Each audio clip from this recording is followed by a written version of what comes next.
Queria que você abrisse sua Bíblia em Gálatas 4. Gálatas capítulo 4. Pode ficar aí, seu dedo marcando aí. Gálatas capítulo 4.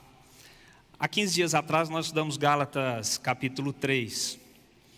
Eu acho que eu não devia manter o Gálatas 4, mas a gente vai por esse caminho assim mesmo.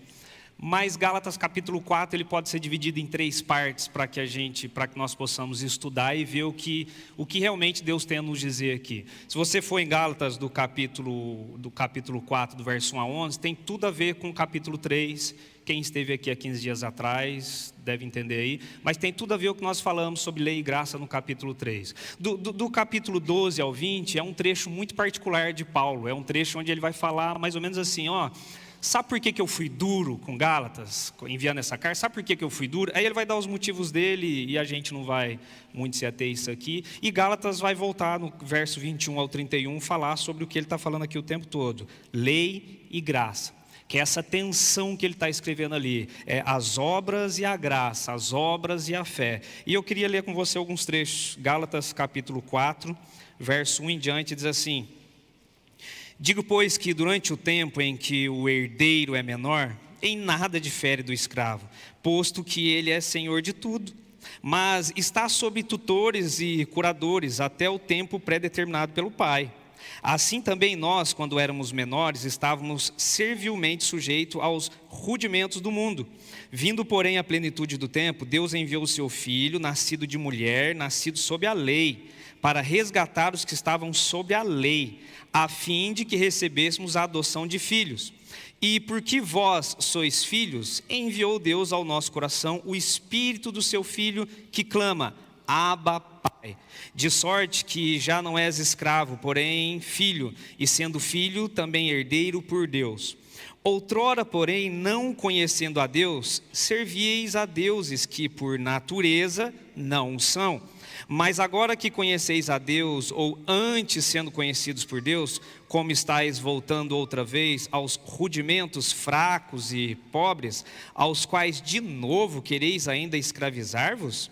Guardais dias e meses e tempos e anos, receio de vós, tenha eu trabalhado em vão para convosco.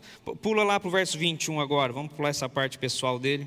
Verso 21, dizei-me vós, os que quereis estar sob a lei, acaso não ouvis a lei?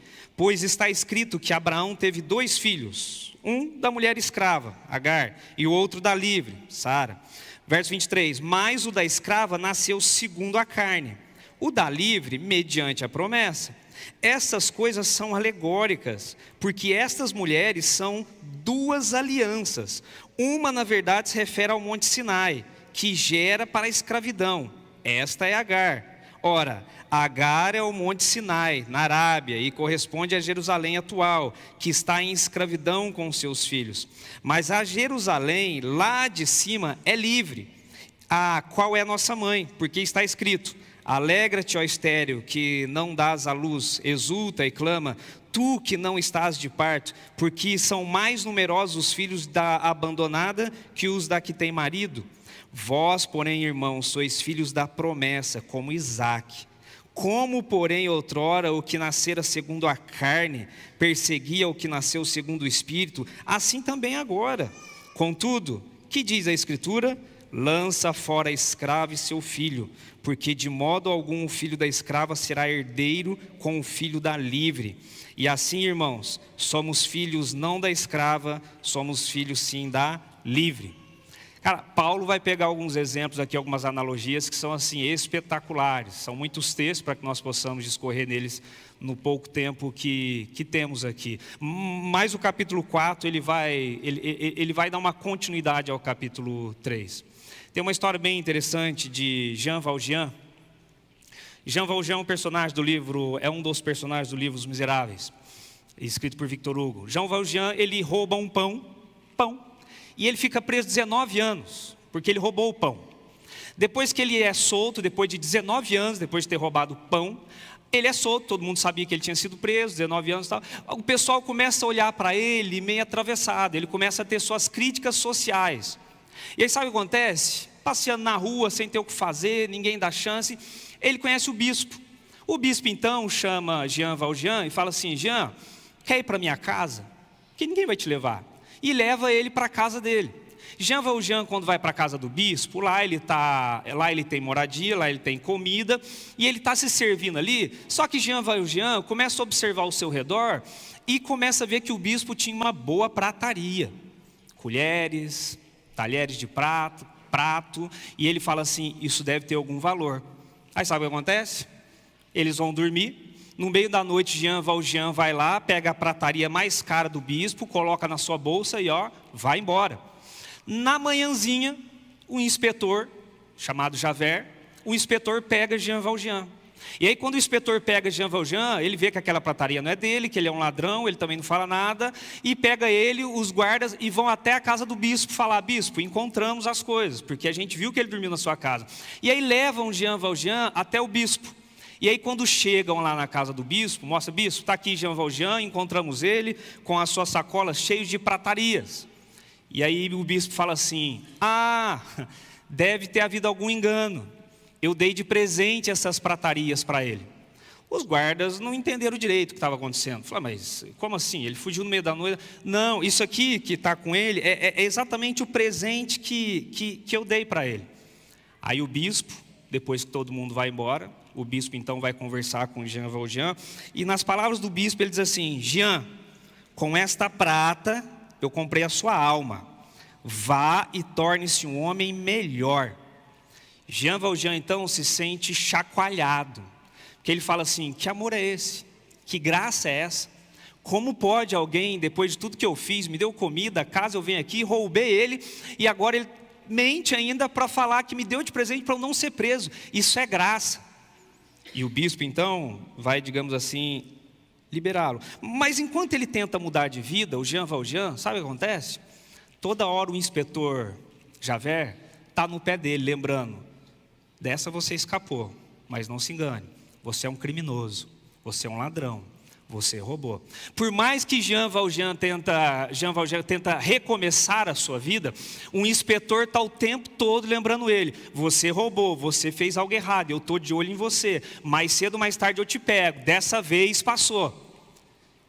E aí Jean Valjean não vai conseguir viver exatamente a graça que ele praticamente recebe do bispo.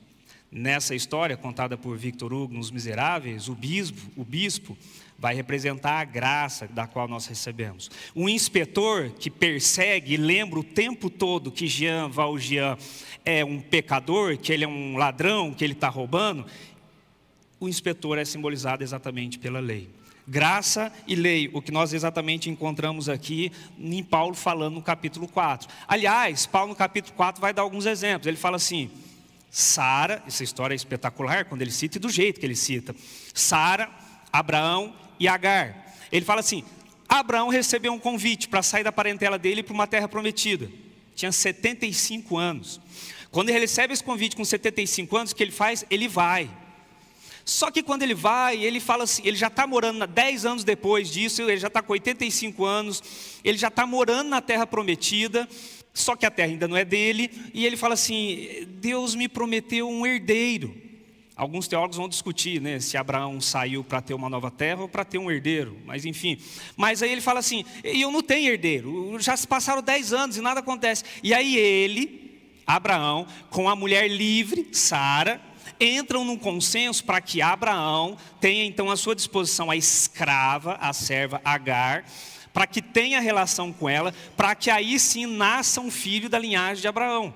E o que ele vai fazer? Apoiado por Sara, ele vai puxar a sua escrava Agar, vai ter relação com ela e vai ter um filho esse que você sabe, chamado Ismael. Depois de um tempo, Agar e Sara começam a se discutir demais, porque uma tem filho, o filho da promessa é meu, hein, não é seu. Começa a discutir demais, começa a ter muitos problemas ali. E aí depois que nasce Ismael, 14 anos depois, olha a paciência que eles tinham que ter, 14 anos depois, Sara fica grávida. Sara então vai ficar grávida e logo depois vai nascer o seu filho chamado Isaque. Então, o que Paulo está dizendo? Abraão tem um filho da escrava e Abraão tem um filho da livre. livre Sara, escrava Agar. Ele vai dizer praticamente assim para mim e para você: Abraão tem 2 filhos agora. Ismael, que é o filho da vontade humana. É Abraão falando assim: preciso dar um empurrãozinho nisso aí, senão não sei se Deus vai fazer. Ismael, filho da vontade humana. Isaac, filho da vontade divina de Deus. Filho daquele realmente que Deus mandou. E aí Paulo, é isso aqui que eu quero que você... Aí Paulo vai usar essa ilustração. Está falando de lei e graça o tempo todo. Está tendo um trabalhão ali na igreja da Galácia. Ele vai usar esses termos para falar o seguinte: daí nasce 2 tipos de famílias: família da lei e família da graça. E ele vai deixar bem claro quando ele vai exatamente falar isso aqui. E aí, isso vai ter um impacto significante, enorme, sobre a igreja, desde Abraão até agora. Porque ele vai falar: temos a família da lei e temos a família da graça. E nós, como igreja, principalmente, somos fortemente impactados por isso. Família da lei, família da graça. Então lembre-se, para você não perder o fio da meada. Lembra dos Miseráveis, Victor Hugo. Temos o bispo, graça. Temos o inspetor Javert, que fica o tempo todo lembrando o coitado do Jean Valjean, que ele errou, que ele é pecaminoso e qualquer hora ele vai ser pego de verdade. Graça, lei. Temos aqui o filho da escrava, Ismael, e temos o filho de Sara, Isaac, que é o que ele vai considerar como filho da livre. E aí temos algo interessante nas famílias de hoje que eu quero mostrar para vocês. Vou pôr uma imagem aqui rapidinho. Fiz ele rapidinho, mal feito, mas só para vocês entenderem algo. Bem, famílias baseadas na lei. Lembre-se, temos a família da graça e temos a família da lei. Vamos falar da família baseada na lei. A emoção básica dos pais em relação aos filhos, na família baseada na lei, a emoção básica é o medo. Medo do quê? Bem, eu tenho medo dos meus filhos falharem. Eu tenho medo do Theo se machucar. Eu tenho medo do Theo adoecer. Eu tenho medo do Theo ficar rebelde. Eu tenho medo e morro de medo do Theo sair desses caminhos. Então a emoção básica que me faz cuidar dele é exatamente o medo de acontecer algo ruim com ele, do futuro dele. Então eu tenho isso. Como eu tenho medo, esse medo ele vai precisar ter algo que controle o Theo. Bem, eu preciso ter um controle sobre o Theo. O medo é a minha emoção básica que vai cuidar do Theo. Mas como eu vou cuidar dele? Eu preciso ter um controle. Theo, você não pode ir até ali, você não pode ir sozinho, você não pode fazer, você não deve. Eu vou tendo um controle sobre o Theo. Eu quero exercer um controle sobre ele para protegê-lo. Porque eu tenho o quê? Eu tenho medo que ele se machuque. Eu tenho medo que dê alguma coisa errada na vida dele que não é o que eu torci. Depois do controle, como que a gente cria esse controle? A gente cria exigências. Então, como eu tenho medo do Theo se dar mal, eu invento um controle para cuidar dele, e aí eu vou ter exigências para com o Theo, para que ele ande no caminho do qual eu considero seguro exatamente para ele. Exigências essas, não se engane, que podem ser muito legítimas. E na sua maioria eu creio que deva tê-las. Mas exigências essas que podem ser somente criadas pelo medo que eu tenho do Theo dar errado em alguma coisa na vida. Exigências essas que eu só criei porque eu tenho medo, que elas não existiam. Elas nem deveriam existir. O Theo nem teria que passar por isso. Mas como eu tenho medo, aí eu vou criar um controle absoluto sobre o Theo e vou criar exigências sobre ele. Isso aqui é espetacular, quando no livro Ciência do Bom Viver, a autora diz assim, para você que é pai, preste atenção, família da lei. Há perigo de os pais, em seu zelo, exercerem domínio demais sobre os filhos e, por severidade, os alienarem. O espírito de repressão é o mais fatal para o desenvolvimento da criança. Onde tudo é comando e proibição, haverá fracasso. Onde tudo é comando e proibição, cuidado que isso vai ter fracasso. E ela diz mais...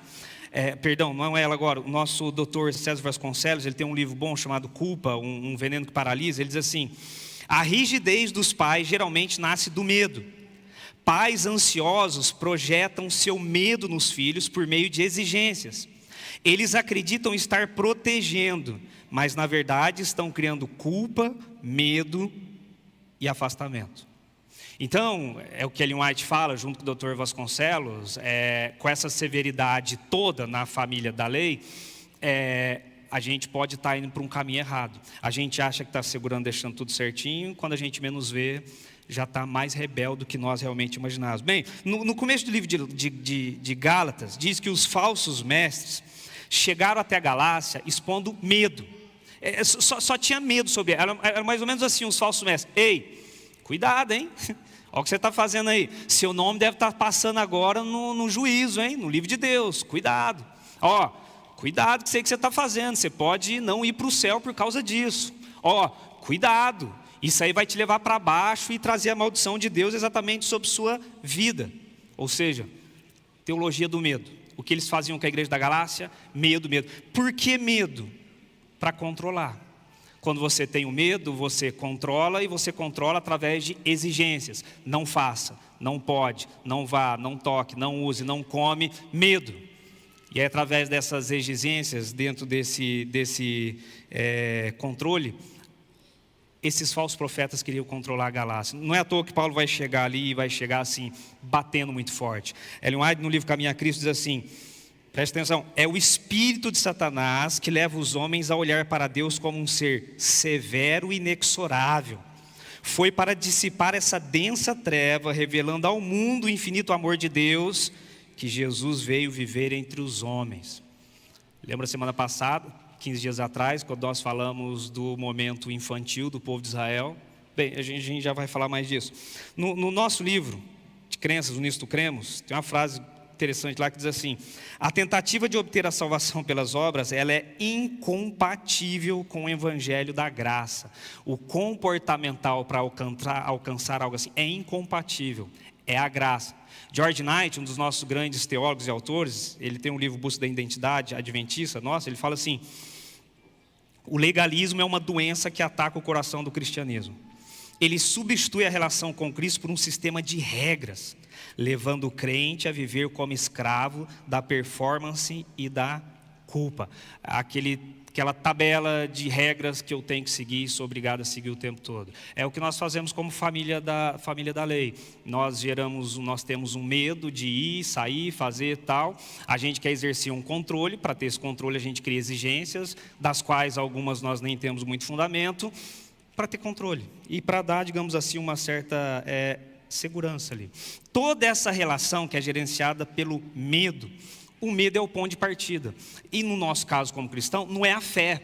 Acaba sendo o medo esse ponto de partida. Porém, quando o nosso filho é pequeno, por exemplo, o Theo, eu tenho total controle sobre ele. Total controle. Ele não tem muito o que fazer, digamos assim, sem eu aqui na vida dele. Mas o Theo vai crescer, o Theo está crescendo. As nossas crianças vão crescendo. E aí eles vão para a escola. Eles vão ter suas influências na escola. Eles vão ouvir outras ideias de outros lares lá na escola. Eles vão ter nas preferências deles. Eles vão querer usar a roupa que eles querem, ponto final. Eles já vão querer criar uma independência da gente em vários quesitos. Talvez de comer, de vestir, de sair, de amigos e tudo mais. Porém, essas relações que nós vamos criando, os nossos filhos, e estou falando de filho, e daqui a pouco você vai ver, estou exemplificando nós, esses filhos, eles vão deixando de enxergar a preferência que temos por eles e vão enxergar outras preferências. E assim vai acontecendo e eles vão crescendo. E essa criança que vai crescendo, ela vai se tornar, lembre-se disso, um indivíduo fora do sistema familiar. Porque agora ele tem outras coisas que chegam até ele. Agora os pais olham para esses adolescentes, jovens, que dão o seu trabalho, que queremos proteger, eles vão olhar e falar assim: epa, estou perdendo o controle. O que eu faço agora para apertar a rédea? Estou perdendo o controle sobre ele. Tenho medo de dar algo errado, estou perdendo o controle. Preciso criar novas exigências, porque senão vai desandar, porque senão o meu filho, sei lá exatamente para onde vai.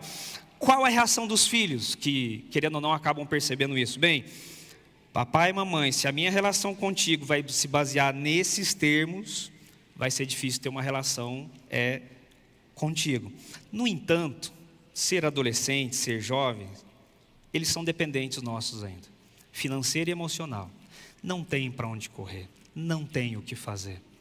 Podem discordar, podem não gostar, mas ainda são dependentes financeiramente, emocionalmente de mim, de você, que somos os seus pais. Então, não tem como abandonar os pais. E o que nós vemos em nossas fileiras, sabe o que é? Como eles não conseguem abandonar os pais, sabe o que eles fazem? Eles abandonam o que faz aquilo com os pais. Por que meu pai é assim? É por causa da igreja? Então eles abandonam a igreja. E de tabela acabam abandonando Deus. Bem, papai não tem como abandonar, de casa não tem como sair, não tem como manter, ainda preciso viver aqui. Mas o que faz papai ser assim? É o corpo da igreja? É a igreja? Bem, então eu abandono aquilo que está fazendo papai e mamãe ser assim. E aí de tabela, infelizmente, eles acabam abandonando a Deus.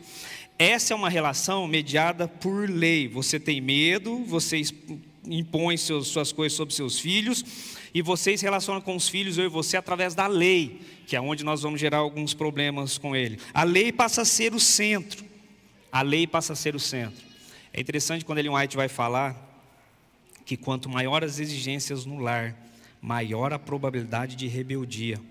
Quanto mais regras, mais possibilidade de rebelião. Aí ela no Lar Adventista diz assim: a obediência, que é o resultado da compulsão, é a menor de todas. Vou ler de novo. A obediência, que é o resultado da compulsão, é a menor de todas.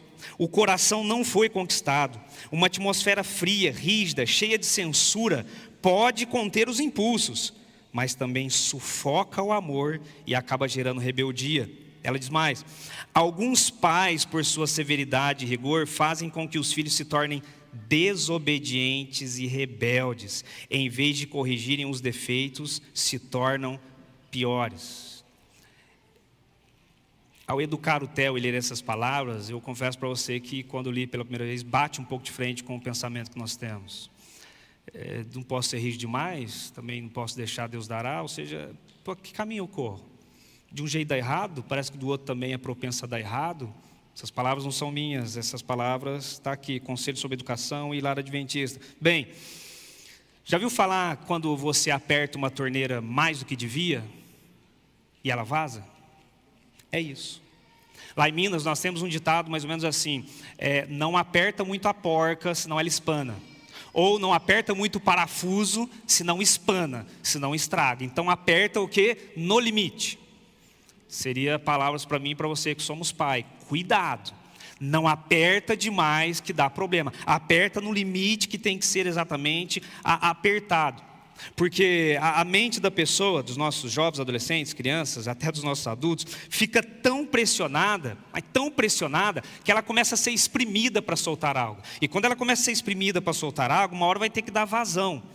E o que Ellen White fala, que eu acho interessante no livro Mente, Caráter e Personalidade, é que quando a mente é espremida demais, ela vai dar vazão. E na maioria das vezes, essa vazão vai se dar em pecados da carne, desejos da carne.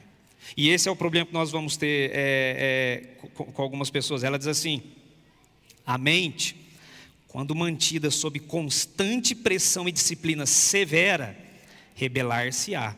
Isso pode não aparecer de imediato, mas se manifestará mais tarde em formas mais perigosas.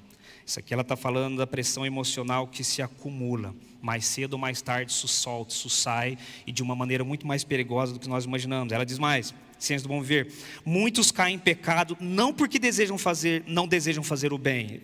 Ela vai deixar isso claro. A pessoa está pecando não é porque ela fala assim, eu quero fazer o mal. Ela diz mais, mas porque estão tão oprimidos, tão esgotados, que procuram alívio nos prazeres, mesmo que sejam passageiros e pecaminosos. E aí tem uma frase dela que eu gosto, que ela diz assim, testemunho para a igreja: Deus não se agrada de que façamos de nossa religião um jugo de peso. A religião de Cristo é um jugo suave, ela é um fardo leve. O evangelho que Cristo quer que vivamos com Ele não é peso, tem um fardo. Mas esse fardo é leve, estamos disponíveis para exatamente carregá-los. Deixa eu dizer algo para vocês, ao longo dos meus 12, 13 anos de ministério, eu encontrei muitas pessoas que eram muito exigentes, mas que tinham duas mulheres, a oficial e uma que até certo momento ninguém sabia.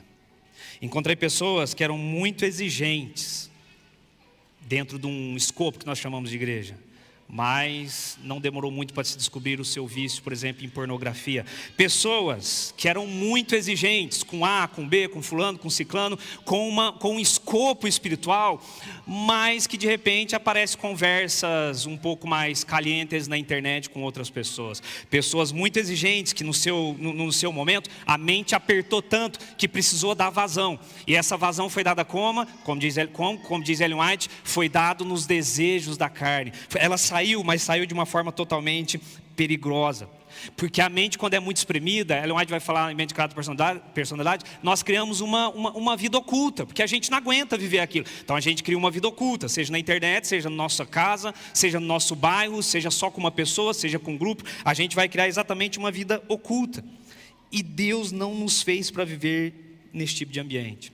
Deus não nos fez para viver num ambiente de punição, de crítica, de reprovação. Nós somos criados por Deus para viver num ambiente de graça. E essa é a família baseada na lei. Medo é o ponto de partida para que se tenha controle. Para que se ter controle tem que ter exigência de toda a relação.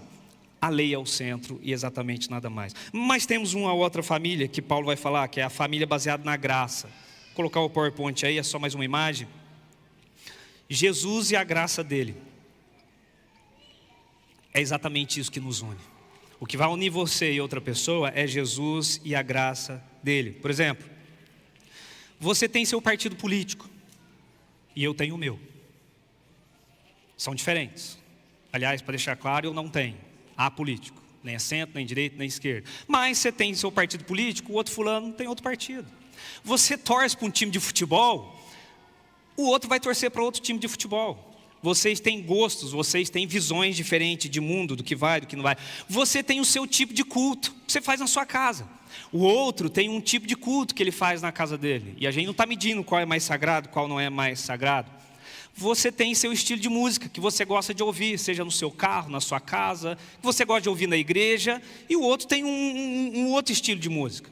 Eu não estou falando aqui de doutrinas, não estou falando de princípios, nem de pecado, sem pecado. O ponto não é esse. Isso aqui é sobre preferência, aqui é sobre gostos. Eu tenho o meu e você tem o seu. E sabe o que é interessante? Nesses gostos todos diferentes que você tem e que eu tenho, olha que legal. Deus trabalha com você e Deus trabalha comigo também. Mesmo a gente tendo visões diferentes, gostos diferentes, Deus vai trabalhando com a gente da mesma forma. E eu quero dizer algo para vocês, se chegar algum momento, lembre-se disso, eu não preciso, pelos meus gostos, controlar você. Eu não preciso dominar você por causa dos meus gostos. E nem você tem que me dominar, nem tem que me controlar por causa dos meus gostos. E Deus, na sua grande sabedoria, Ele trabalha comigo e trabalha com você. Pode ser que no momento, Deus vai pegar eu e você e vai equalizar os gostos. E aí eu vou baixar a bola e vou ter os mesmos gostos que você. Desprezei os meus. Ou pode ser que você se renda e fala, eu acho que os gostos dele está melhor. E vai ter os meus. Se Deus quiser, Ele vai equalizar esses gostos em algum momento. Mas se Ele não quiser, em termos de gosto, a gente vai continuar pensando de forma diferente e vai pensar diferente sobre alguns assuntos, e isso não é problema. O Mark Finley, ele tem um livro só sobre Gálatas, ele fala assim, a graça é um poder transformador, não uma desculpa para pecar. A lei aponta o pecado, mas é a graça que nos redime dele. Um não anula o outro, mas cada um tem seu lugar. Um não anula o outro, mas cada um vai ter o seu lugar. Mas o que nos une é a graça de Deus. Por exemplo, uma família baseada na lei é uma família termômetro. O que o termômetro faz? Você coloca o termômetro, ele vai detectar o quê? A temperatura que está. O que mais que ele faz? Nada. Ele eleva a temperatura? Não. Ele baixa a temperatura? Não. Ele só vai detectar e ele não faz nada mais do que isso. O que a lei faz em mim e em você? Detecta que a gente está errado, que a gente está no caminho errado, que eu não deveria ir por aí. O que mais que ela faz? Nada. Ela não limpa a sujeira que eu fiz na minha vida, ela não limpa os pecados que eu... Nada, é um termômetro. Por exemplo, Paulo, quando chega lá na Galácia, ele vai ver que a temperatura lá está muito quente, está elevada. E ele fica preocupado, ele fala, vou ter que fazer algo aqui. E isso aqui são as famílias baseadas na lei, digamos assim, a família termômetro. O termômetro vai medir, vai acusar quantos graus está, vai falar, mas não vai fazer mais nada. Em troca disso, temos a família baseada na graça, que é como se fosse um termostato. O que é um termostato? Ele regula a temperatura. Então você está numa água ali, vai batizar alguém, se a água está gelada, você põe um termostato, ele vai aquecer, ele muda a temperatura da água. O que Paulo fez na Galácia? Ele foi o termostato. Falei, está quente demais isso aqui. Eu vim aqui para dar uma equilibrada nessa temperatura, porque tem coisa errada aqui. Como que vocês foram deixar o pessoal fazer o que estão fazendo aqui? Ele equilibra, o termostato equilibra, a graça equilibra. A lei, ela mostra, mas a despeito disso, ela não faz mais nada. Cada um tem o seu lugar e um não despreza o outro. Bem, família baseada na lei está muito mais preocupada em corrigir. Família baseada na graça está muito mais preocupada em se conectar. Fez, por que fez? Como fez? O que posso ajudar para que não faça de novo? A família baseada na lei, ela exige perfeição. E ela pune quando tem imperfeição. A família baseada na graça, segundo Mark Finley, celebra o progresso e não exige perfeição. A família baseada na lei gerencia suas relações pelo controle, porque o medo é a nossa principal emoção básica. Família baseada na graça gerencia suas relações pela influência, porque ela é baseada na fé. Entende que é a graça de Deus que nos une. E aí você vai vendo diferença nisso. Bem, aí eu quero perguntar para você, depois disso tudo. Não responda, responde só na sua mente. A qual família você pertence? A família de dentro da sua casa é a família da lei ou é a família da graça? Te pergunto mais, a família da qual você veio, seus pais, quando você era menor, criança, jovem, adolescente, era uma família da lei ou era uma família da graça? E vou mais, a igreja a qual você frequenta é uma família da lei ou é uma família da graça? Paulo vai deixar claro que a gente não tem facilidade para poder responder esse tipo de pergunta. E ele vai fazer uma analogia para tentar nos ajudar nisso. E ele fala do filho e do escravo. Logo no começo do capítulo 4, versos 1 ao 7, ele vai falar da criança e do escravo. Quem é a criança que ele está falando? A criança que ele fala em Gálatas 4 são os judeus. Os judeus são as crianças. Há 15 dias atrás a gente trabalhou isso aqui de uma forma mais ampla. Deus tirou o povo do Egito, o povo tinha uma mentalidade totalmente infantil. Aqui os judeus são considerados criança e Deus vai amadurecendo esse povo. E depois de ter amadurecido esse povo não era mais subordinado à lei, porque agora eles não eram mais crianças, eram subordinados a Cristo. Agora, depois que eles amadureceram, não era mais uma lista de regras. O ponto não é as regras, o ponto é a pessoa que segue todas as regras, que é quem? Cristo Jesus. A minha relação é com pessoa, não é com regras. A minha relação é com Jesus. Essa é a criança era quem? Os judeus. O escravo que ele fala era quem? Bem, o escravo é uma representação dos gentios. Os gentios foram educados nos elementos básicos da terra. Quais são os elementos básicos da terra? Eu acho que é 4. Terra, fogo, ar e água. Lembra do Capitão Planeta? Capitão Planeta, tinha um amor ainda, representava a América do Sul, nada a ver. Mas assim, água, fogo, terra, ar. Ou seja, nesses elementos básicos, eles eram direcionados a adorarem a Deus, os deuses que eles criavam. Então, eles eram escravos exatamente disso tudo aqui. Então, os gentios foram escravizados pelos princípios básicos.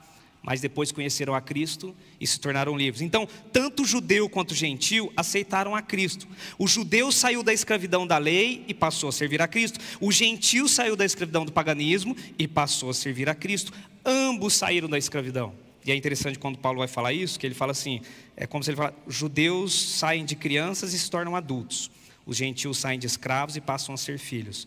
O que mudou do judeu nessa passagem de criança para adulto? Bem, criança sempre precisa de alguém acima dele para dizer o que fazer. Você pode, você deve, você não deve, você tem, você não tem. Criança sempre vai precisar de alguém ou mais culto, ou mais experiente, ou mais velho, responsável, que determine para ele o que ele tem ou o que ele não tem fazer.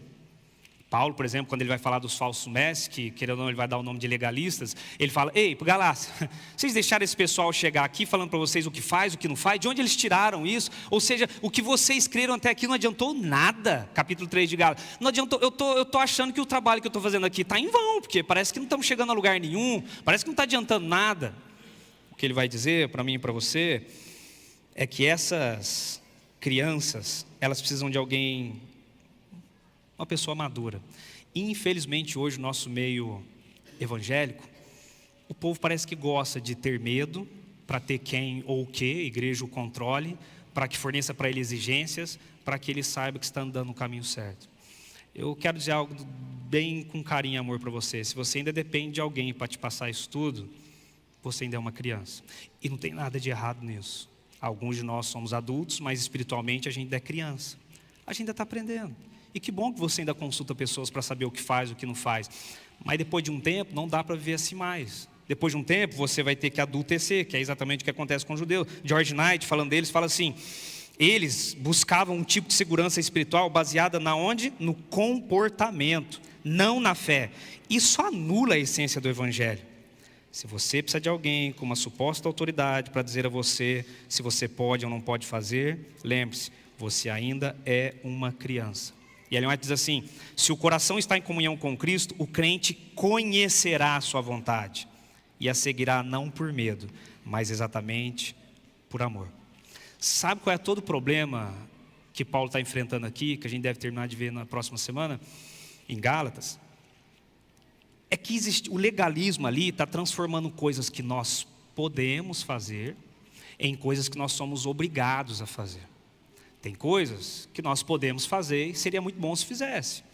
Isso não quer dizer que elas são obrigações de serem feitas. E é isso que Paulo vai tentar trabalhar com eles ali o tempo todo. Porque Paulo fala assim: ei, Cristo nos deu liberdade. Aliás, Cristo deu liberdade para você, inclusive negar Ele e não seguir o caminho dEle. Então tem coisas que nós podemos fazer, tem coisas que nós... Agora, pegar a que nós podemos e fazer disso algo obrigatório, é como se ele falasse: cuidado. E aí, com muito carinho e com muito amor, digo para vocês, para dar alguns exemplos práticos, vocês mulheres, podem usar saia longa para ir à igreja como expressão de reverência a Deus. Vocês podem, mas transformar isso numa obrigação é dizer algo que Deus não disse, é dizer um pecado que Deus não disse que existisse. Pode usar? Pode, é melhor, às vezes deve, mais reverente. Mas fazer desse podemos uma obrigação, nós não temos uma linha para falar isso. Bem, nós podemos parar de comer carne, como parte de uma reforma de saúde guiada pelo Espírito Santo. Podemos ser vegetarianos, mas impor isso como uma condição de salvação, a gente está perdido, porque a gente também não tem base para isso. Pode, mas não quer dizer que é obrigação. Se você faz, muito bem, mas cada um tem seu crescimento. Não sei se vocês sabem, mas... a pessoa que teve a visão da reforma de saúde, Ellen White, ela levou 31 anos para parar de comer carne. 31 anos para parar de comer carne. Ou seja, cada um tem seu ritmo e pode ser que você não pare. Podemos escolher algumas músicas mais suaves, reverentes para o nosso culto. Aliás, parabéns pelo louvor de hoje. Mas condenar qualquer música que seja diferente, como profana, como algo, mesmo falando de Cristo, tendo texto bíblico, aí a gente quer forçar demais. Nós podemos seguir o conselho de orar e estudar a Bíblia de madrugada, mas transformar isso num dever sagrado. Você estudou a Bíblia hoje? Não, vou estudar à noite. Não, é de madrugada que funciona. Transformar isso num dever sagrado não é o que Deus quis que nós fizéssemos. Tem coisas que você pode, e esse pode você não precisa transformar. E esse eu gosto muito. Você pode usar o espírito de profecia como uma ajuda prática para andar com Deus. Mas fazer disso um livro de cobrança, como se fosse um manual de castigo, aí não é aquilo que Deus realmente deixou para mim e para você. Agora, o que muda nessa passagem de escravo para filho? De entender não entender. Por exemplo, nós temos aqui na igreja o clube de aventureiros e desbravadores. 2 bênçãos aqui. Temos um clube de desbravador enorme aqui, uma bênção aqui para a nossa igreja. E um dia tivemos um programa aqui dos desbravadores, à tarde, ano passado. E era um programa que foi feito de personagens bíblicos. Tinha que vir de personagem bíblico. Eu fiquei no som, não tinha ninguém para ficar no som. Também era só aumentar e diminuir o volume. Ainda errava ainda, mas estava lá. E o nosso líder Luiz, eu pedi permissão para ele para falar isso aqui. O Luiz careca, ele veio com uma peruca enorme, simbolizando Sansão, uma roupa mais apertadinha, ele é forte, simbolizando Sansão. Eu vou falar uma coisa para vocês. Eu recordo de 3 dias na minha vida que eu ri tanto que isso aqui doía depois. Esse dia foi um deles. Que o Luiz aqui na frente ensinou, ele ia para lá, ia para cá. Inclusive eu tenho um vídeo, Luiz, eu não vou mostrar ele aqui hoje para não te expor até demais, mas eu tenho esse vídeo para rir de vez em quando. E foi muito legal, os bravadores gostando aqui, brincando ali, tal. Aí depois, estávamos aqui em família, uma mãe, não sei, acho que ela está até aqui hoje. Uma mãe me chamou de lado ali, mas falou mas tão mal do programa. Onde já se viu um lugar desse, sagrado? Onde já se viu alguém com uma peruca? Onde já se viu fazer o que faz? E começou a falar tanto que, enfim, eu e ela teve até um desgaste ali por dificuldade de interpretação do que estava realmente acontecendo. Eu fico olhando Deus, olhando para baixo, falando assim, que legal, vocês estão usando a minha casa para colocar mais de 50 adolescentes, e eles estão aqui aprendendo de personagens bíblicos e dando risada, felizes, coisas que os pais talvez não estão fazendo em casa, coisas que a família, que é a estrutura base, não está fazendo. Eu vejo Deus olhando para aquele evento aqui de cima e falando, que legal, parabéns bravadores, parabéns Luiz por pagar esse mico que você está pagando, isso é graça. Lei é o quê? Opa, quer fazer isso aí? Faz lá fora, aqui não. Nesse lugar aqui onde se lê a Bíblia, não, aqui não, isso é lei, graça. Isso aqui é usado para levar o evangelho para as pessoas. E desde que seja de uma forma reverente, não importa como ela é feita, de uma forma cômica às vezes. Isso é graça. Isso é Deus olhando para baixo e falando assim, parabéns, agora eu estou entendendo que vocês estão passando de escravo para filho. Porque ficar com essa intenção de escravo, que tudo que a gente está fazendo, Deus está olhando para baixo e desaprovando, a gente não vai aguentar ver assim, espreme, uma hora solta. Uma hora precisa sair. E acaba, como diz Ellen White, saindo nos desejos da carne, e sai de uma forma bem pior do que a gente poderia imaginar. O filho pródigo é o grande exemplo, disso. O filho pródigo, ele tem tudo, ele tem boa vida, mas ele decide abandonar o pai e ele acaba no fundo do poço. E aí, Lucas capítulo 15, onde tem a história do filho pródigo, a hora que ele está no fundo do poço, Lucas 15, verso 17, diz assim: então, caindo em si, disse: quantos trabalhadores de meu pai têm pão com fartura, e eu aqui morro de fome? Os empregados do meu pai, os escravos do meu pai vivem melhor do que eu. O que eu estou fazendo aqui? E aí ele chega numa conclusão espetacular, verso 18 e 19, diz assim: levantar-me-ei, irei ter com meu pai, lhe direi: pai, pequei contra o céu e diante de ti, já não sou digno de ser chamado teu filho, trata-me como um dos teus trabalhadores, Olha a conclusão que ele chega: já sei, vou voltar para o meu pai. É o que ele programa e faz: pai, pequei contra ti, não sou digno mais de ser chamado teu filho, não sou digno, me trata como um dos teus empregados, dos teus escravos, que eu vou ser mais feliz. Qual é a resposta do pai? Negativo. Você não é escravo, você não é servo, você é filho e vai continuar sendo tratado como filho. E eu estou muito feliz que esse meu filho, você, voltou. Você não é escravo, você é filho. Você não precisa me provar nada, eu já te conheço, eu sei o que te levou, eu também sei o que te trouxe. Você não precisa me conquistar de novo, porque eu te amo e estou feliz que você veio até aqui. Você não precisa buscar a minha aprovação, porque em Cristo Jesus eu já aceitei você. Negativo, não te trato como escravo, não te trato como servo, não olho torto para você, não olho com reprovação. Sabe quando você faz algo errado e você olha em alguém que você ama esperando um afago e a pessoa ainda chacoalha a cabeça e fala: puxa, isso aí foi pior do que o que eu cometi, isso aí doeu bem mais. Deus não é aquele que fica fazendo assim para você, Ele é aquele que te chama e está de braços abertos esperando. Por quê? Porque nós somos filhos de Deus. Você sabe que no Antigo Testamento não tinha-se o costume de chamar Deus de Pai. Nós temos 39 livros no Antigo Testamento, e se eu não estiver enganado, 15 vezes apenas Deus é chamado de Pai, e nem é individual. É porque Ele é chamado do Pai da nação, o grande Pai, mas não é individual. 39 livros, 15 vezes Ele é chamado de Pai de uma forma coletiva. Agora, quando você vai para o Novo Testamento, que tem bem menos livros, 27... Ele é chamado de pai 275 vezes. Um absurdo. E dessas 275 vezes, 200 vezes praticamente sai da boca de Jesus.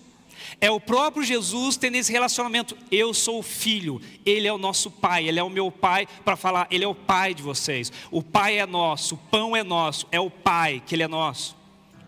Ellen White tem um texto assim, acho magnífico, porque ela vai dizer assim: antes de vir Jesus à terra, Velho Testamento, Os homens não sabiam que Deus é um Pai terno e compassivo. O conhecimento de Deus como Pai era quase totalmente desconhecido.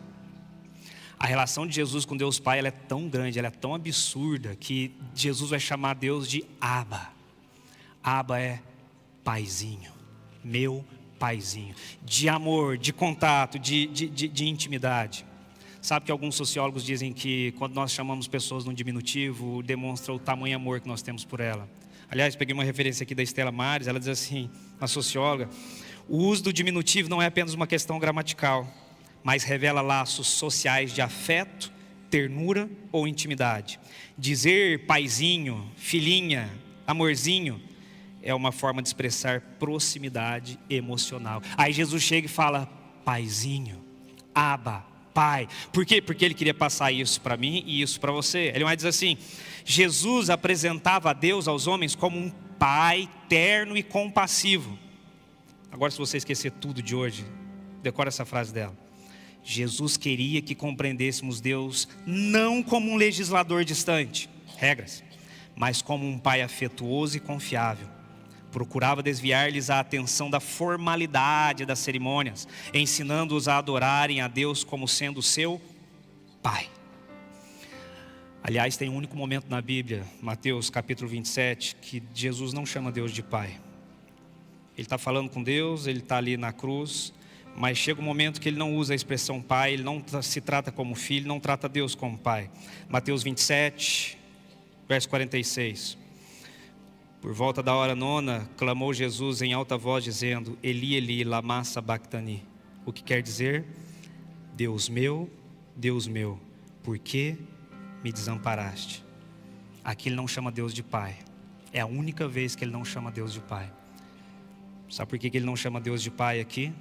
Porque ele está sacrificando na morte a sua própria filiação, para que eu e você pudéssemos chamar Deus de Pai, de paizinho, amém?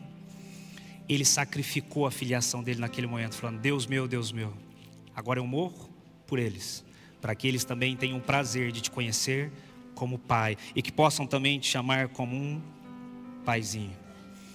A nossa identidade, ela é muito construída a partir dos nossos pais, né? Se o nosso pai foi muito ausente, é um pouco normal que a gente talvez veja Deus como alguém ausente, que parece que não é tão próximo assim, parece que é distante. Se os nossos pais foram muito punitivos, a gente tem um Deus ferro e fogo que está nos punindo ou castigando, parece que a todo momento. Se o nosso pai foi vingativo, a gente às vezes quer levar isso para Deus também. Aliás, a gente passa a nossa vida inteira tentando ressignificar as nossas experiências com os nossos pais. Mas eu quero dizer para você que em Jesus uma paternidade perfeita chegou. Em Jesus, quando ele fala Deus meu, sacrifica a sua filiação, a paternidade perfeita chegou para mim e para você. Lembre-se, Deus não é seu mestre. Deus não é aquele que te cobra. Deus é o seu pai, é o seu abá, é o seu paizinho. Termino dizendo: o livro Os Miseráveis, de Victor Hugo, se tornou um filme e depois fizeram um musical desse livro. Se você assistiu o musical, no começo do musical, a primeira cena, o primeiro ato se chama Lockdown. São alguns escravos trabalhando, um serviço pesado ali e cantando Lockdown, ou seja, olhe para baixo, somos escravos. Aí até que lá de cima o inspetor, Javert, ele chega com um papel amarelo, entrega na mão de Jean e fala assim: Jean Valjean, tem um papel aqui para você. E naquele papel, quando ele entrega nesse musical para Jean Valjean, ele diz assim: pode ir embora, você está livre. Aí Jean Valjean fala assim: você quer dizer que eu estou livre para todo o sempre? Aí o Javert fala: não, você está sob liberdade condicional. O inspetor, a lei. E aí no filme do ato Lockdown, eles continuam, aí eles cantam de novo. E eles vão cantar assim: olhe para baixo. Aí eles lembram Jean: você ainda é um escravo. Porque o que o inspetor vai fazer com Jean é fazer dele um escravo por toda a vida. Se você não encontra a graça de Cristo Jesus, o que a lei vai fazer com você é você um escravo por toda a vida. Gálatas 4 faz um apelo para você. Olhe para cima, olhe para cima. Você não é escravo, você é filho amado de Deus, você é uma filha amada de Deus. E Ele quer estar com você porque Ele ama você, Ele te ama e Ele quer estar a todo momento com você. Nessa família da graça, da qual nós alcançamos, nessa maturidade, nós encontramos um Deus que nos ama e que vai fazer tudo por nós e está fazendo. Ele te ama. Você é filho, não se esqueça disso. Não se sinta escravo, não viva como escravo. Paulo está falando assim, Galácia, o que fizeram aqui no meio de vocês? Parece que não está adiantando nada o que eu venho falar. Vamos tirar essas falsas ideias e tal. Vocês são filhos de Deus. E como filhos de Deus, Ele ama vocês. E Ele não ama vocês por questões de regras. Ele ama vocês porque Ele quer salvar vocês. Vamos louvar a Deus. Esse louvor vai dizer exatamente isso, que Deus nos ama, que Deus vai continuar nos amando. E não se esqueça nunca, independente do que aconteça, família da lei, família da graça, Deus te ama e você é filho dele. Então se comporte como filho, que você vai ver a intimidade que você vai ter com esse pai, o Abba, o paizinho, para que você possa ter esse prazer de conviver lado a lado com Ele. Vamos louvar juntos ao nosso Deus.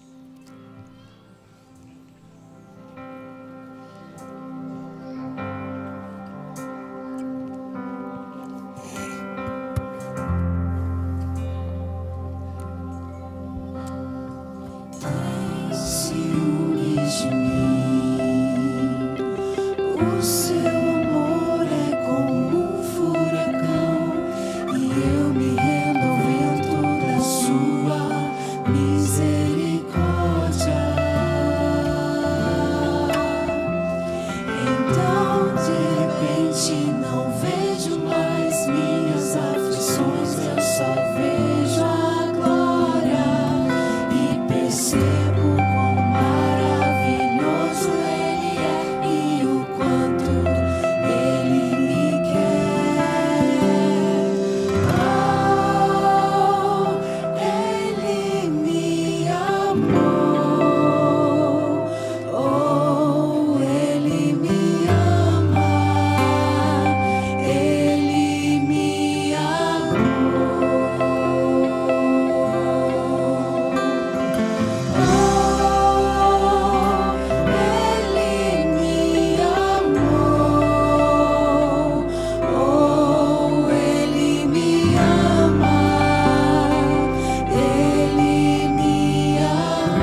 poder te chamar de Pai. Muito obrigado por ter a certeza que nós não somos servos, nós não somos escravos, não somos funcionários, nós somos os teus filhos, ó Pai. Por isso nós te chamamos de Pai, de Paizinho, de meu Pai. Muito obrigado por manter essa relação conosco. Agora, Pai, o que a gente está fazendo com as nossas famílias, o que a gente está fazendo com os nossos filhos, com os nossos jovens, adolescentes, Pai. Eles estão desistindo de um caminho, não é por causa do Senhor, é por nossa causa. A forma como nós estamos criando, tratando, a forma que não é ideal, ó Pai, está fazendo eles abandonarem. Como não podem nos abandonar, estão te abandonando. Nos ajude nisso, ó Pai. A gente fica meio perdido, não pode largar demais, não pode ser severo demais. Esse equilíbrio a gente não sabe qual é, tá difícil encontrar. Mas por favor nos ajude, porque a gente quer encontrar isso, porque a gente quer ser uma família da graça, ó Pai, operando sobre a forma da lei que vai nos mostrar o que está errado. Então nos ajude, ó Pai. Assim como o Senhor nos ama, assim como o Senhor nos abraça, assim como o Senhor nos perdoa, assim como o Senhor olha em momentos até diferentes, de maneira positiva para nós, nos faz fazer isso com aqueles que estão ao nosso lado, principalmente os nossos filhos, ó Pai. Nós queremos que eles te amem, ó Pai, porque nós sabemos o quanto o Senhor os ama. Nós não queremos que eles amem uma igreja, nós não queremos que eles amem só regras, que eles só se comportem. Isso tudo vai fazer parte de um amor que eles vão ter contigo, porque eles vão saber que eles também são teus filhos e vão poder com muito amor e carinho te chamar de paizinho também. Nos ajude nessa trajetória, porque alguns de nós, da maneira como nós fomos criados, como nós estamos criando, as percepções que temos, ó Pai, parece que a gente é escravo. E a gente está, parece que aceitando açoite toda hora e achando que esse açoite vem de ti. Não. O Senhor é o nosso Pai e a gente quer que isso fique presente em nosso coração. Então nos ajude. E nos ajude a ser esse bom pai para os nossos filhos, essa boa mãe para os nossos filhos também. Que possamos ser esses bons pais espirituais para os filhos aqui da igreja, essas boas mães espirituais para esses clubes de desbravador, de aventureiro, para as classes infantis. Nos ajude a fazer essa parte aqui. E nós contamos com isso, sendo abençoados por Ti, para poder abençoá-los, ó Pai. Muito obrigado por ser seus filhos. Muito obrigado por te chamar de Pai, de Paizinho. Em nome de Jesus, amém, amém.